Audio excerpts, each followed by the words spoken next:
Dobrodošli v Showcastu. Moje ime je Petra Kalan in vi spremljate prvi slovenski podcast, ki ima ime bolj šokantno od vsebine. Le redki gostje so, ki dvakrat pridejo k meni v studio, ampak očitno ga nismo prestrašili, tako da je danes z mano že drugič pevec, avtor, glasbenik, umetnik Žan Serčič, ampak tokrat ne sam v družbi svoje Venere. Njegova, zdaj, kaj to, ni več back vokalistka, ne? Je napredovala v bendu. Ne samo to, ja. Živ Petra. Arijana Lukas je z nami.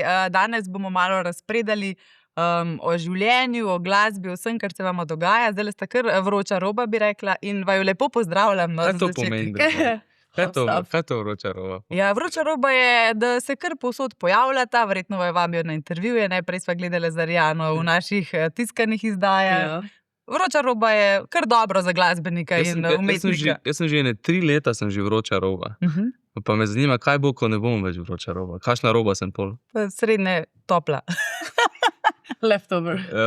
Medium rare. Ja, tudi to mora biti. Ne? Verjetno si sta oba že vse te variante doživela.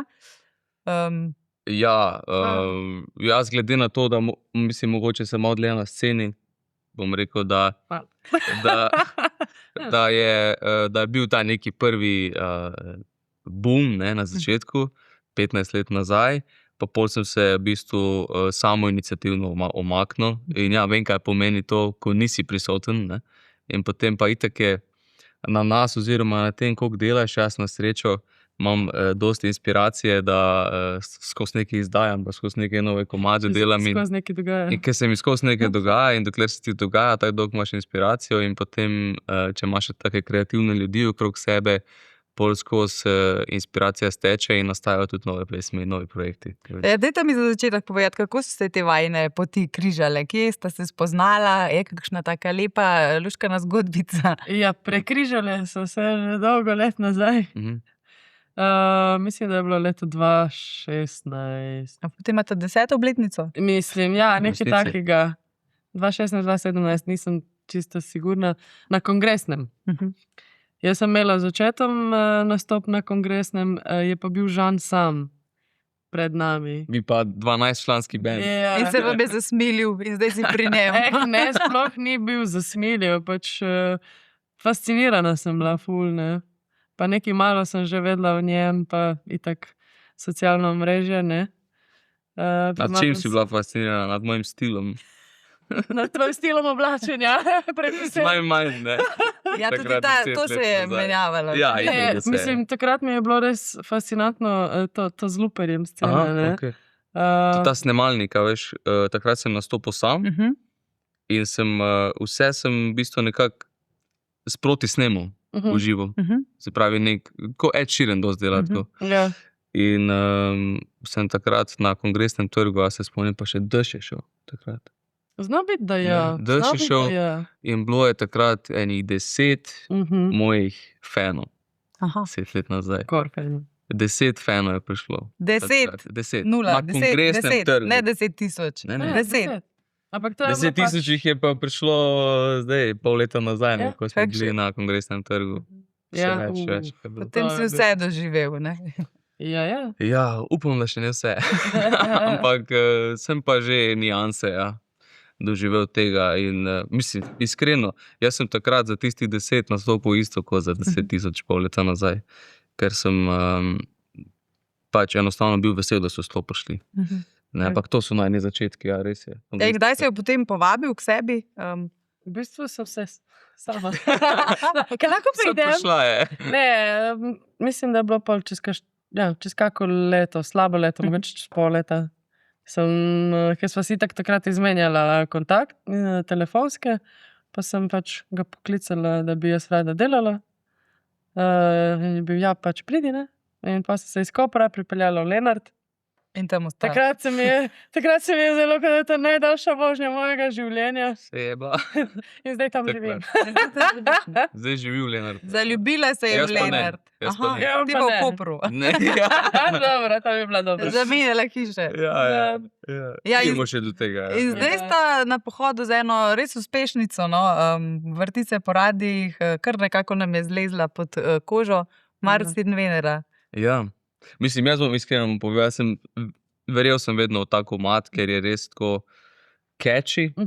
Dobro se mi zdi sporočilo, pa vsebina tega komada, ki ni glih vsakdanja, pa hkrati je vsem blizu.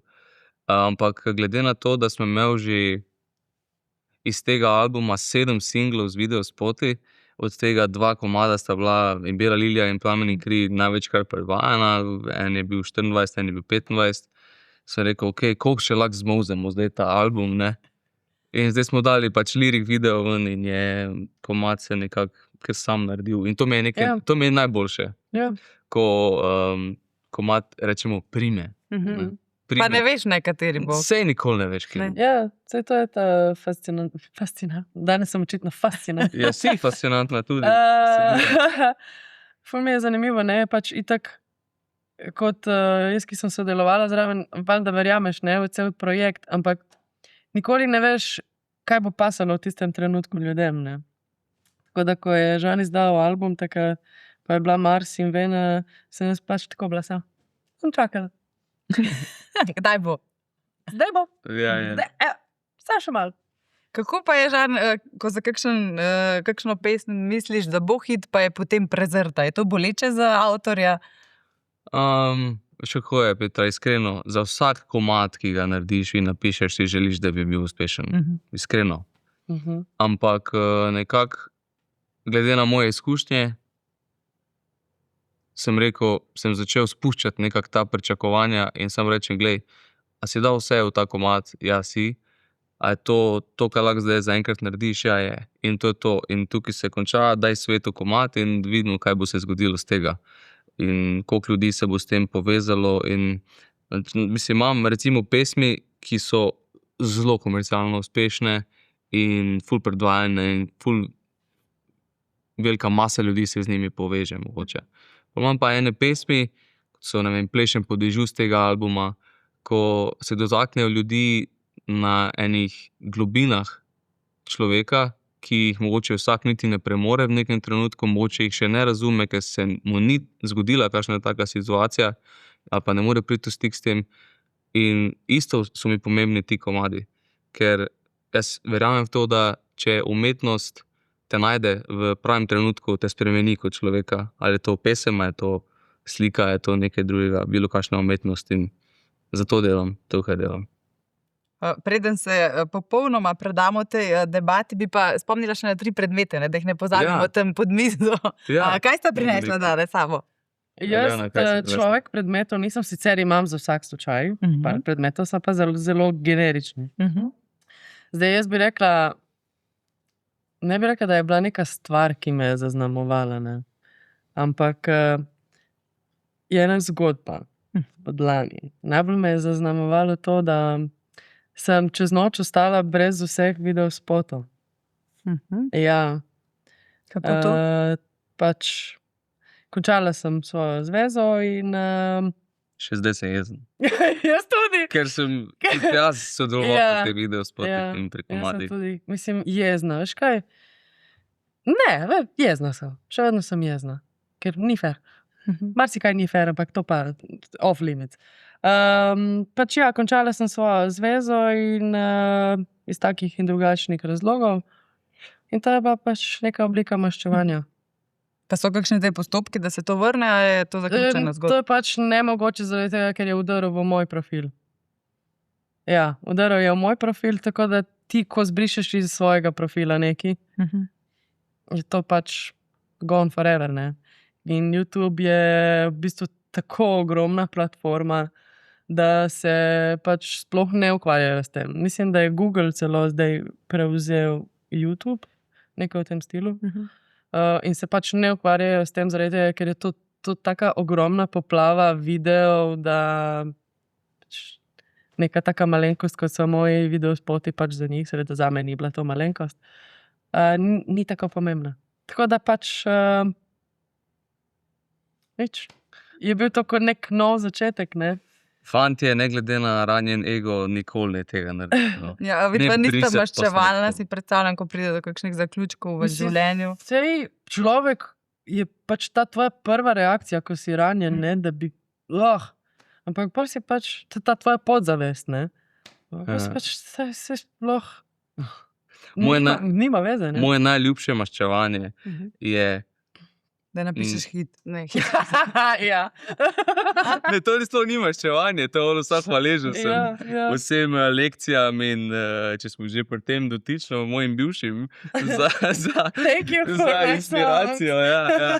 Ne, najboljše maščevanje na splošno je prvič to, da ne postaneš škodoželjen kot človek na drugi strani in da postaneš najboljša verzija sebe. In to je to. In ne vlagaš energije več v te odnose. Ne. Ja. To je neka... Ja. In tudi ti si tako naredila na koncu, ne pol. Ja. Je pa pač bad. Ne. Seveda, da je bed, ampak pač kaj ne zdaj, veš, ko mislim. Ampak jaz verjamem, da vsaka taka stvar, kot je umetnina, videospot, pesem, bo našla pot nazaj. Se veš, prva stvar, kar sem ti rekel, glej, Arjana, tvoje pesmi bo našla nazaj pot do ljudi. In koliko je bilo tega? Ja, 4 so bili. 4 videospoti, ampak so bili res na tako dobri poti.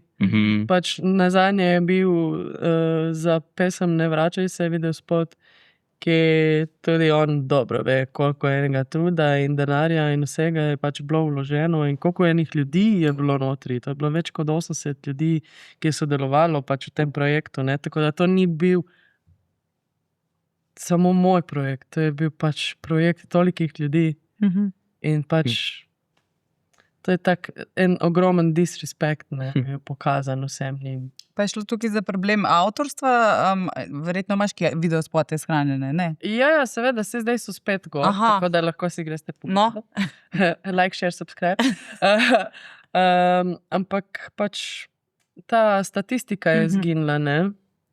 Tako da pač to je dobesedno, kot da ne bi več obstajal in ni tak ta nek boom, kot ga ima na začetku, ko izdajaš nov videospot, če to gre mimo, ampak nima veze. Važno, da je spet gor, da si ljudje spet lahko pogledajo, poslušajo in tako, hvala Bogu, na Spotify pa na Apple Musicu, tam so še vedno moji komadi. Arjana je danes prinesla svoje videospote in promocijo za vse. Ravno probam to besediti, kaj je ta nesnovni predmet. Promocija. Na spodnjem linku. In bo hvaležno za vsak klika. Klinkajte, no, prosim. Ampak kar grozljiva zgodba. No, zdaj mi je na misel prišla še zgodba ene pevke, ki se je zgodila, ne? Nekaj, Ja. To so kar taki zanimivi načini. Ja.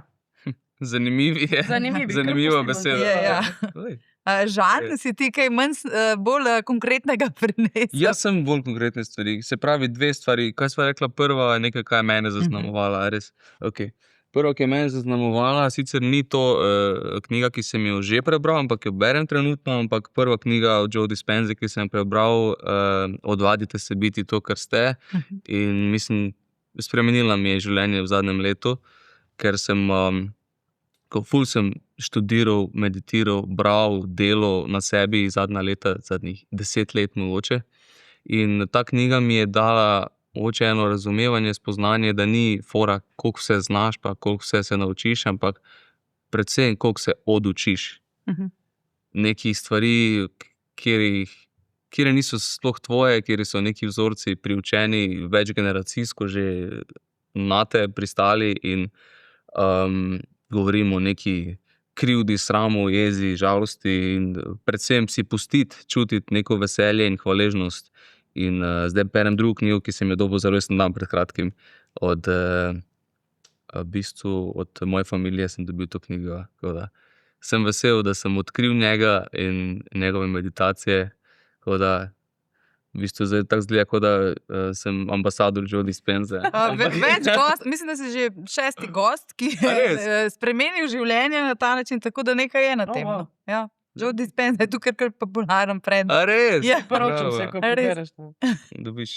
Kako si ti s tem delom na sebi? Si tudi tako vestna, prebiraš, rešuješ vzorce? Ja, sem prišla do te točke, da sem si naročila knjigo in jo imam.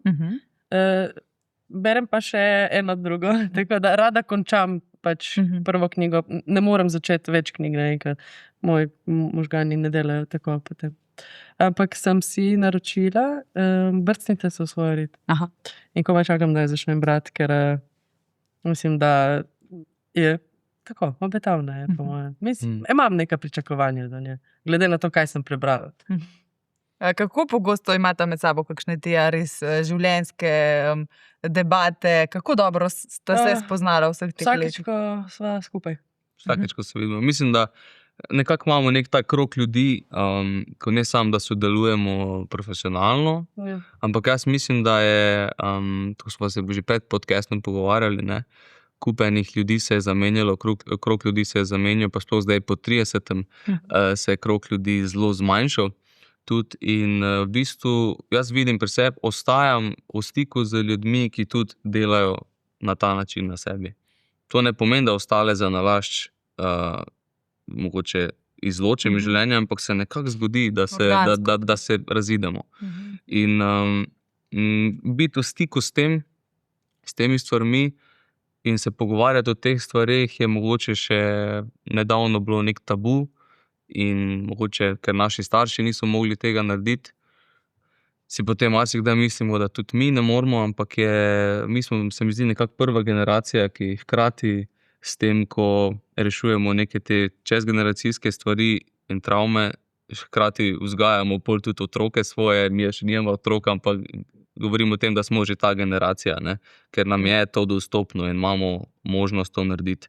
In se mi zdi, da je tudi ključ do nekega dobrega, dolgoročnega sodelovanja to poznavanje človeka do nekih globin. Sploh pa jaz recimo v tej vlogi, ker nisem sam njen na nek način šef v bendu, pol sem tudi tvoj prijatelj, ampak tudi producent tvoj za nove stvari in za nove pesmi, ki jih delava skupaj, in sem tudi avtor teh pesmi. Jaz probam kanalizirati to, kar mi ona pove o sebi, ne. In če ona sebe ne bi poznala, tudi jaz bi težko opisal o nekih teh stvarih in o teh občutkih, ne. Ja. Tako da je to konstantna debata, ja.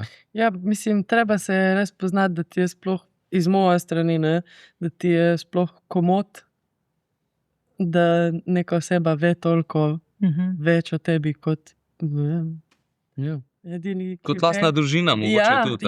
Veš. Ja, veš. Ker človeka lahko v bistvu, oziroma človeku se lahko odpreš do teh globin, do katerih se je on samem sebi, ne. In pač ne moreš z vsemi biti na teh globinah. In tudi to je okej, tudi to je normalno. Potem poznate te največje strahove, skrivnosti drugega. Je to prijateljstvo na tej ravni? Mislim, da ja. Se je kdaj kaj izkrilo med vama? Vseeno moramo vprašati, ne, emocija na odru, glasba, da bi bila kakšna simpatija? Bolj ta bratsko-sestrski. Med nama je pogled. Ne. Ta nek bratsko-sestrski odnos vam vedno je bil tak. vedno. Ja. Vedno je bil tak. To so isto spraševali me za Evo Boto, recimo, ne, ker sem tudi dosti delal v nekem Verjetno obdobju kdaj z pa njo. pride do te kemije, ne?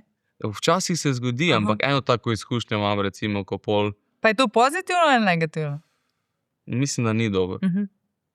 Zato, ker se potem začnejo neke meje brisati med tem. Mogoče za nek kratek rok je dobro, pa se neka energija ful zgodi, pa lahko iz te kemije narediš ful enih par mogoče nekih projektov, ampak pol kot to se začne ta meja brisati, pa sploh če je enostransko pol to, tukaj se pol težave. Nekje se zelo. Ja, pol se nekje Je pač zalomi. pol sodelovanje težko gre, ne. Ja. Jaz si ne predstavljam, no, da bi pač pol to sodelovanje potekalo tako gladko. Se mi zdi, da potem bi se neka pričakovanja ful dvignila, pa Samo so pa v zadnjem času kar popularna ta partnerska sodelovanja na odru. Zdaj mi vsaj 3 padejo na pamet in dobro peljejo te zgodbe, ne? Ja, mogoče je to tudi, ker so se oni kot ljudje našli najprej in ne obratno, ne? Ja. Da začneš sodelovati, pa iz tega prostora izhajaš, da se najdeš kot neki producent, pevka in potem iz tega, ne vem. ne poznam njihovih zgodb, ampak ja, bi si prej predstavljala, da je tako, kot si ti rekel, kot pa pač obratno. Sploh v našem poslu je to tako, rekel spet, dvorezni meč je. Zato, ker je ful velik del našega življenja to, kaj počnemo. Ni pa vse. In doskrat se ljudje v zvezah zaljubijo v eno idejo o nas. Ne, že itak je in publika in neka javna percepcija je ena ideja, to je en šabuzi, ne, ki potem vsak neko svojo projekcijo na to daje. Ne. In v resnici spoznati človeka, ki je javna persona, mu dati to priložnost, mu dati možnost, kdo si ti v resnici kot človek, ne, je doskrat lahko težko v naših čevljih. Sploh bolj se ta slava na nek način jača, bolj je to zablurano, bolj je to zamegljeno. Kako pa je z oboževalkami, oboževalci? Imaš ti kdaj občutek, da so kaj ljubosumne nate, ker si tako blizu Žanu Serčiču, vseeno imaš ti neko bazo, ne, oboževalk, ki si verjetno, tako kot si rekel, idealizirajo ta lik Žana Serčiča. Imaš zdaj občutek, da te malo grdo gledajo izpod odra? Nisem še sploh nikoli dobila takega občutka. Se mi zdi, da so me bolj sprejeli kot svojo, kot pa da bi bile ljubosumne name. Ne vem, se mi zdi, da njegove fenice postajajo tudi moje fenice, ker pač vsej na odru, ne vem, pač še vedno imamo ta prijateljska energija, tu pa tam se nekaj malo tako hecam, ampak nikoli ni neko prestopanje meje, pa da bi jaz hotela koga narediti ljubosumnega, to pač sploh ni. Moj. Mi pač uživamo na odru in mislim, da se ta energija potem tudi sprošča na gledalce, na oboževalce in se pač ne rabijo počutiti sploh ogroženo. Ne? Že v štartu je bila ta narativa postavljena, ne? Da pač jaz sem nekako skozi to občudovanje Arjaninega petja njo povabil k sebi kot back vokalistko in potem mi dal tudi možnost, da je neko obdobje si pela svoj komad, zdaj pojeva najin skupen komad, ne? In to so nekako naravna pot je bila in tudi meni je tako lepo videti. Recimo glih ena punca prišla, ker pridejo recimo punce, če vejo, kje imamo intervju, včasih pridejo zdaj, če je prišla punca med glavnim odmorom s taksijem do radia in potem je šla nazaj v šolo. Zoja, pozdravljamo te. Potem je prišla še ena punca in nam je prenesla vsakemu svoje pismo. Pa darilo in tako res lepo. In ful mi je pomenilo tudi to, da je Arjani prenesla pismo. Ne? Jaz ko sem ga prebrala, sem bila prav... Tako ganjena sem bila, ker sem bila pač, wow, res je punca vzela čas, lepo iskreno je napisala, tako res niso škodoželjne njegove fenice, pač res to so pač dušice. Ja, že nazadnje, ko si bil tukaj, se je prinesel pismo, pa potem personalizirane majice od ene oboževalke Niki. Mislim, da bi se res potrudila in sem se prav spraševala zdaj, koliko se je tega nabralo od zadnjega najenega intervjuja. Ogromno, pa veš kaj so predvsem vedno bolj poglobljene stvari so. To opažam pri sebi. Spet, tak človek, kot jaz postajam, globine, kjer sem jaz pri sebi odkril, do teh globin mi ljudje zaupajo. Tudi če se mogoče zdi, da smo neznanci, ne?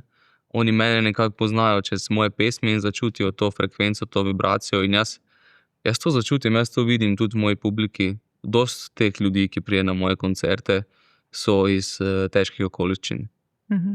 In so se nekako povezali tudi z mojo zgodbo, z mojo frekvenco, čeprav tem mogoče ne poznajo detajlov, mogoče ne poznajo nekih zgodb konkretnih, ampak začutijo.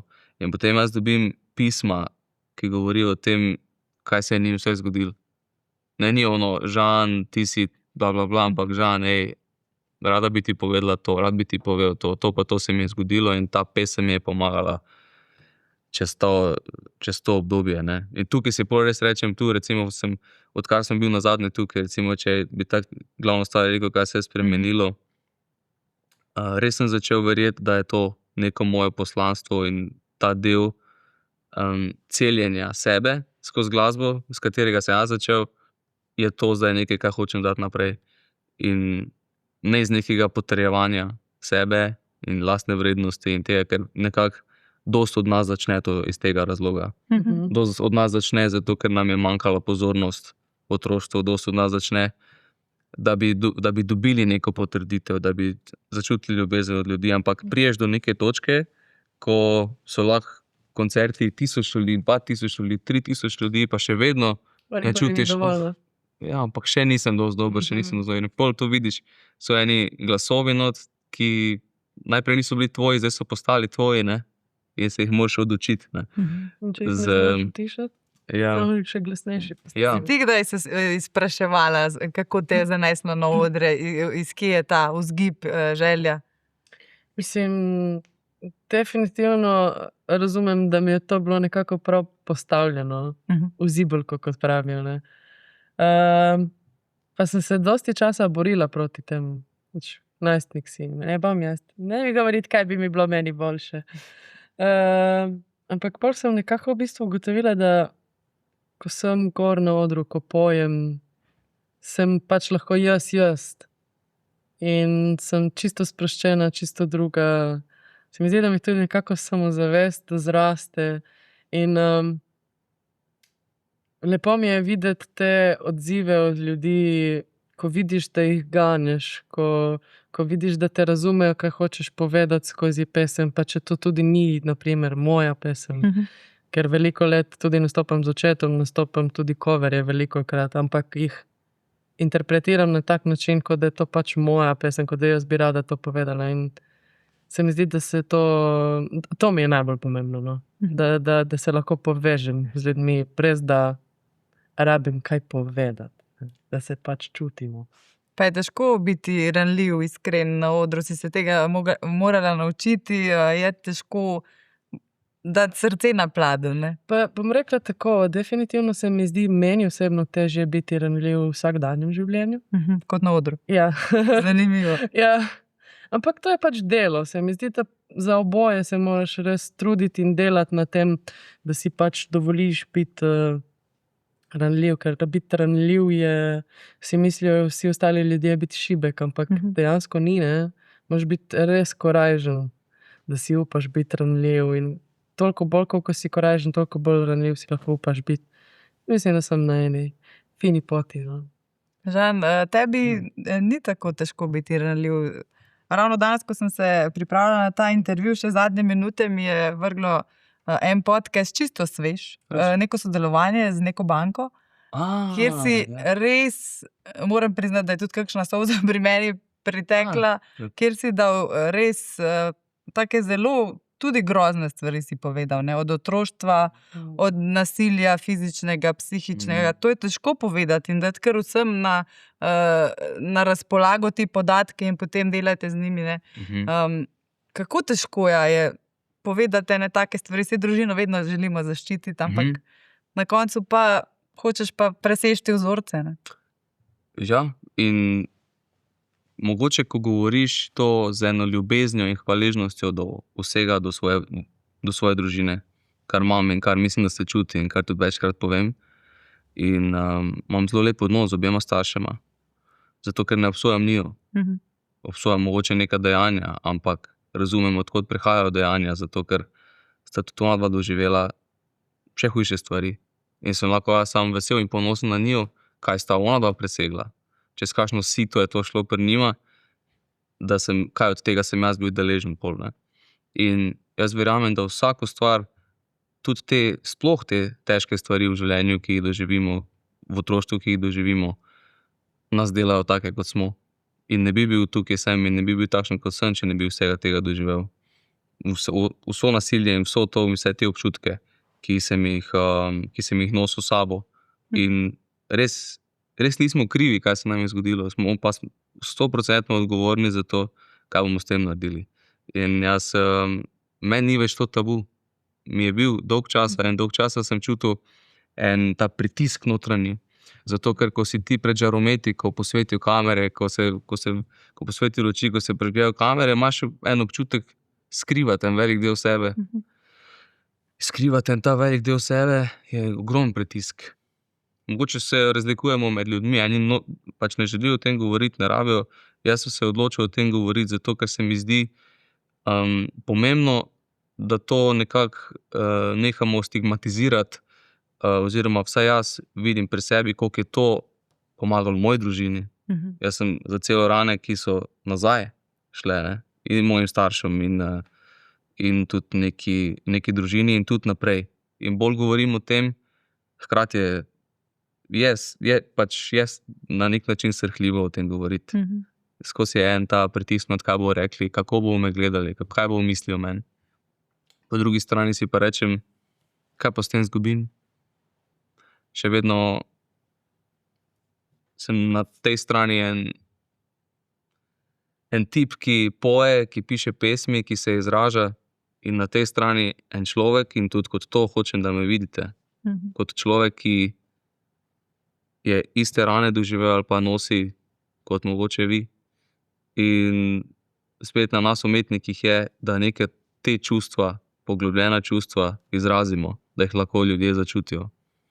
Ne. Ja, vedno tako lepo govoriš tudi o objemanju tega malega Žana, ne? Da bi ga večkrat samo objel in rekel, da bo vse v redu. To je tako pomemben del tega procesa. Ker tukaj enih delov sebe zavržemo, ne, kot ljudje skozi proces, ker nam je to dostikrat en obrambni mehanizem takrat v tistih obdobjih življenja. In na koncu se borimo s temi starimi verzijami, namesto da bi jih sprejeli in jih objeli. Ne. In ko se sooči s to temo, jaz pač, ko sem se večkrat nekako soočil s to temo, ki je čezgeneracijska bila, in govorim o tem občutku, da nisi niti vreden živeti. To je en občutek, ki je res težek, in ko pomisliš na to, da bi si vzel življenje, recimo, ne, imaš več možnosti, kam od tukaj iti. In jaz sem z tega prostora probal vedno najti nekaj lepega. In iz tega istega prostora so pesmi nastale. Zato, ker za mene takrat v otroštvu je bila glasba vedno neka stvar, čez katero sem jaz lahko sebe izražal, brez da bi me bilo strah, brez da bi spet bil v strahu, kaj bo to vzbudilo mogoče v nekom. In zdaj, ko o tem govorim, mislim, da je spet lahko za nekoga, za nekega malega fanta, za punco ali pa tudi za odraslega človeka, te moje besede ali pa moji stavki, moje pesmi, neka ta rešilna bilka v nekem trenutku. Prav v tem intervjuju, no, tam je do konca presekalo, ko si rekel, da pri 10 letih si šel prvič z Rdečim križem v kolonijo, da si videl morje in da nisi znal plavati. To je tako nepredstavljivo, ne? Sploh jaz kot mama, ki imam neke malo razvajene otroke, da nekdo to reče, pa me zanima, kako zdaj, ko mogoče ti igraš za kakšne otroke v stiski, kako to podoživljaš, ne? Da lahko nekomu ti polepšaš življenje za en trenutek. Nekaj najlepšega je to. In hkrati mogoče tudi zaceliš eno to verzijo, staro sebe.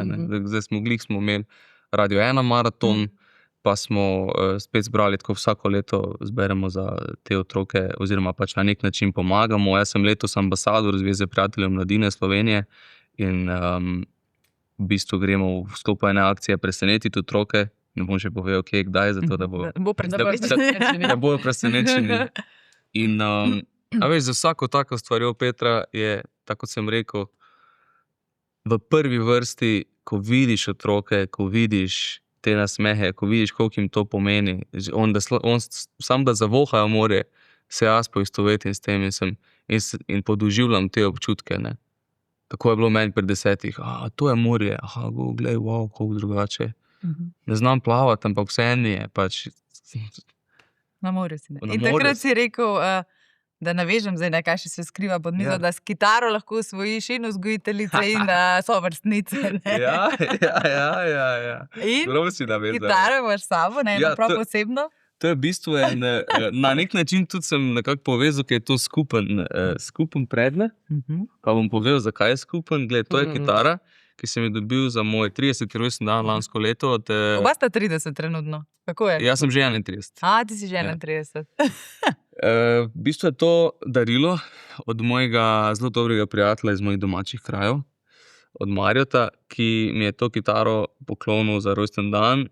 In v bistvu na tem rojstnem dnevu oziroma v tistem času, ne, je prav na mojem praznovanju rojstnega dneva. Ja, na praznovanju, ja. Je ta moj dober dolgoletni prijatelj se spoznal z Ariano, ki se je zaljubila v Lenarta. In on se je zaljubil v obalo. In zdaj sta v Lenartu. V mojem domačem kraju. Zelo lepo. In jaz sem pol tudi napisal, pesem se spomnim po enem telefonskem klicu, ker res poznam detaljno zgodbo tudi od Marjota in tudi od Ariane. Sem potem dobil inspiracijo, tudi seveda to z nekih mojih izkušenj prišlo, ampak sem napisal pesem, vse bilo je prav. Točno na to kitaro sem napisal pesem in je to nekako združuje emocije Ariane in Marja. Vajna poročna pesem. Nekoč. Mogoče. Ena izmed teh. Mislim, Žan bo definitivno moral pet. Bo delal na ohceti. Zdaj pa izkoristim priložnost, če imaš že kitaro, ne? Ja. Če bi pa vseeno delček vajnega hita. Zdaj, ko Vseeno sta bi vroča lahko, roba, kaj ne? praviš? Če smo že tako vroča roba, pa da. A mar si medera, ne? Ker zna cel repertoar boja. Naša je snemanje.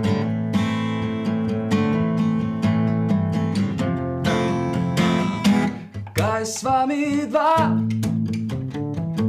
kaj sva dala, kaj vzela si, poljube strasti, predolge noči, vse resnice in laži. Kaj sva mi dva, kaj sva dala skozi leta si, Besede omame, kdo še verjame, v ogenj, ki še tli. In če čas bi zavrtela, spet bi se ujela, dvignila se do neba. In ko spet bi poletela, ljubezen bi se vnela, našla pot bi do srca, preko ime, dotavljeni let, sami dva. Od bela in črna, od zadnja in prva, in vsa. Mars in Venera, Mars in Venera,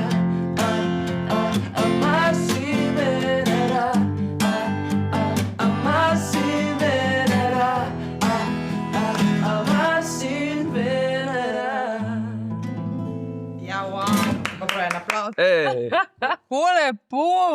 Wow. Petra, če ti je to bilo všeč, moraš Ne. iti na našo turnejo. Ja, moram. obvezno. Evo in ne, se lepo napeljev, kje vas lahko vidimo, kdaj, zdaj po gradovih, po graščinah potujete po Sloveniji. Kje nas ne vidite letos? Res smo nekako v vseh koncih Slovenije smo začrtali to turnejo v grajskih dvoriščih. Zdaj imamo Nazarje, imamo Idrijo, imamo Celjski grad, pa imamo grad Vurberg, v domač Lenart prihajam, tega se zelo, Za zelo obabo veselim. poseben, ne? Ja, Vipavski križ in Cool. Murska Sobota. Tako da res, res povsod smo. Novo mesto. Ja. Novo mesto. Zdaj sem že vse nekako. To bo zdaj čez poletje, jeseni? Poletje, jesen, ja. Vse je na spletni strani žanserčič.si, link dostopen in tako naprej. Najprej poklikajo tvoje pesmi, Ja, potem tako. linke. Zdaj bomo fulejnih linkov mogli noter. Tako. Nič, jaz bi lahko klepetala, vaju poslušala, res prijetna sogovornika, ampak žal ne, tudi mi imamo omejene. A nismo mi začeli? Ja, Čakaj, kaj je zdaj? šli smo, po moje, že malo čez uro, ampak Dobro. res se vam zahvaljujem za vse zgodbe, za izpovedi, pripovedi in vam želim čudovito tole turnejo.